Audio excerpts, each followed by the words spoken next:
السلام علیکم۔ غصہ اور خوف انسان کی ریشنالٹی کو امپیئر کرتے ہیں۔ خوف میں انسان کا 3 طرح کا رسپانس ہوتا ہے، یا وہ فائٹ کرتا ہے، یا فلائٹ کرتا ہے، یا فریز کرتا ہے۔ فائٹ جھگڑتا ہے، فلائٹ بھاگ جاتا ہے، اور تیسرا رسپانس ہے فریز کرنا۔ فریز کیا ہے؟ فریز کو انڈرسٹینڈ کرنے کے لیے آج کل کے کانٹیکسٹ میں اب دیکھیں تو فلسطین میں جو جنگ ہو رہی ہے اس میں ایک بچے کی ویڈیو بہت زیادہ وائرل ہوئی کہ اس کے ماں باپ ایک بلاسٹ میں جو ہے شہید ہوئے، تو وہ سو رہا تھا، اور وہ جب لایا گیا تو اس کے آئی بالز باہر تھے اور وہ شیور کر رہا تھا۔ یہ تھی فریز کی سٹیٹ۔ اس میں جب اس بچے کو ڈاکٹر سوال پوچھتا رہا وہ جواب دیتا رہا، لیکن کیا ہوا کہ اس کا جیسے ہی جو ایموشن تھا فیئر کا تھوڑا سا نیچے آیا تو وہ رونا شروع ہو گیا۔ ایمگڈلا ہائی جیکنگ۔ ایمگڈلا ہائی جیکنگ آپ کے برین میں ہونے والی ایک ایسی ایکٹیویٹی ہے جس میں آپ کے جو ایموشنز ہیں وہ جب ڈومینیٹ کرتے ہیں تو آپ کی ریشنالٹی کو امپیئر کر دیتے ہیں، یعنی کہ آپ کے جذبات جب حاوی ہوتے ہیں آپ کے اوپر تو وہ آپ کی عقل کو موو کر دیتے ہیں۔ اسی لیے کہتے ہیں کہ جب آپ بہت زیادہ خوش ہوں تو کوئی وعدہ نہ کریں، اور جب بہت زیادہ غصے میں ہوں تو کوئی فیصلہ نہ کریں۔ جو سب کانشیس ہے وہ ڈومینیٹ کرتا ہے، وہ سمجھ لیں کہ وہ بادشاہ ہے، اور جو آپ کا کانشیس ہے وہ اس کا غلام۔ لاشعور بادشاہ ہے اور شعور اس کا غلام ہے۔ کیوں کہ لاشعور 95% ایموشنز کے اوپر چلتا ہے، اور جو ہے آپ کا شعور یہ 5% کریٹیویٹی پہ چلتا ہے۔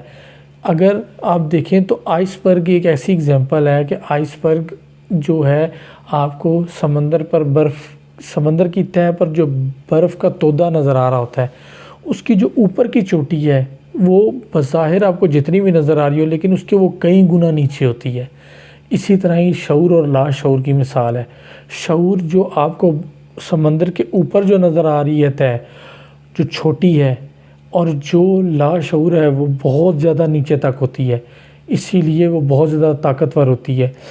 تو آپ کا جو سب کانشیس ہے وہ ڈومینیٹ کرتا ہے آپ کے کانشیس کو، کس کی وجہ سے؟ آپ کے ایموشنز کی وجہ سے۔ کیوں کہتے ہیں کہ ایموشنلی انٹیلیجنٹ ہونا بہت ضروری ہے؟ اب ایموشنلی انٹیلیجنٹ ہونے کا کیا مطلب؟ اسی میں ہی ایک ایمگڈلا ہائی جیکنگ کو ڈیل کرنے کے لیے ایک 6 سیکنڈ رول ہے۔ 6 سیکنڈ رول یہ کہتا ہے کہ اگر آپ 6 سیکنڈ کے اندر اپنی جگہ کو بدل لیں گے تو آپ کی جو ہائی جیکنگ ہے، یہ آپ کے مائنڈ میں جو ہونے والی ایکٹیویٹی ہے، برین میں ہونے والی ایکٹیویٹی، یہ ڈسیپیٹ ہو جائے گی، اس کا اثر ختم ہو جائے گا۔ تو نبی صلی اللہ علیہ وسلم نے فرمایا، مفہوم ہے کہ جب تمہیں غصہ آئے تو کھڑے ہو تو بیٹھ جاؤ، بیٹھے ہو تو لیٹ جاؤ۔ اگر لیٹ کر بھی نہیں مسئلہ ہینڈل ہو تو پھر آپ کہیں چلے جاؤ، آگے پیچھے ہو جاؤ۔ یہ کیا ہیں؟ یہ اسٹریٹجیز ہیں ٹو ریگولیٹ دا ایموشن۔ اب دیکھیں، اگر یہاں پر آپ ایک مثال سے سمجھیں تو گاڑی کے اندر جو ریڈیٹر لگا ہوتا ہے وہ پانی کو ریگولیٹ کرتا ہے اس کو ہیٹ اپ ہونے سے بچانے کے لیے۔ اسی طرح سے جب آپ اپنے ایموشنز کو ریگولیٹ کرنا سیکھ لیتے ہیں بجائے اس کے کہ ان کو آپ سپریس کریں، جب آپ ایموشن کو سپریس کرتے ہیں، دبانے کی کوشش کرتے ہیں، تو وہ کسی ایسے ٹائم پر باہر آتا ہے جب اس کے آنے کا بالکل چانس نہیں ہوتا، اور وہ بہت ہی تیزی سے باہر آتا ہے۔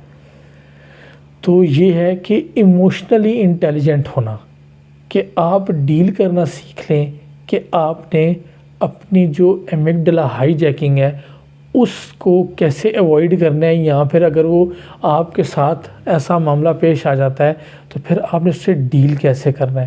کیونکہ بہت سارے انسان جو فیصلے انسان کرتا ہے، جیسے کہ آپ دیکھ لیں ڈائیورس جو ہوتی ہے وہ انتہائی غصے کی کیفیت میں ہوتی ہے، لڑائی جھگڑا غصے کی کیفیت میں ہوتا ہے۔ کیوں کہ انسان کے لاشعور میں جو کچھ چل رہا ہوتا ہے نا وہ اس وقت کر دیتا ہے۔ یہ ہے کہ اب جو آنے والا میرا کلپ ہے وہ کیا ہے کہ آپ کا جو سب کانشیس ہے وہ فیول کس چیز سے پکڑتا ہے۔ اپنا بہت زیادہ خیال رکھیے گا۔ السلام علیکم۔